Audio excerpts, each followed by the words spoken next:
Now from Place Ministries, another inspirational moment. Welcome back to Your Place. Luke 11:1 says, "One day Jesus was praying in a certain place. When he finished, one of his disciples said to him, 'Lord, teach us to pray, just as John taught his disciples.'" What was the request the disciples had of Jesus in Luke 11:1? Their request was for the Lord to teach them to pray. And why was this their request? Why didn't they ask him to teach them to heal others like they saw him do on many occasions? Why didn't they ask him to teach them to speak to crowds with power and elegance like they saw him do on many occasions?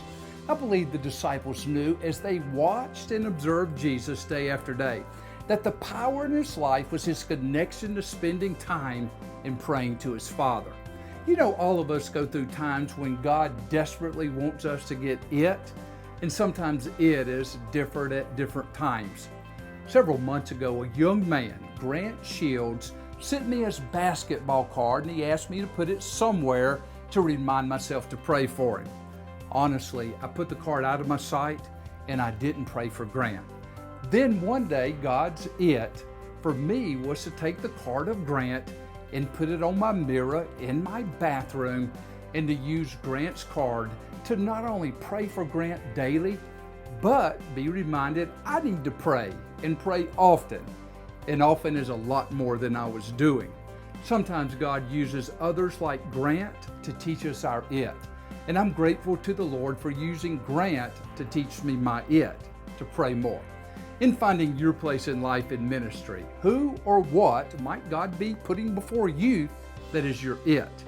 And by the way, I suspect I'm not the only one who needs to learn that prayer is where we receive power to do what God has called us to do in life and ministry. Your Place is a weekday devotional from Place Ministries.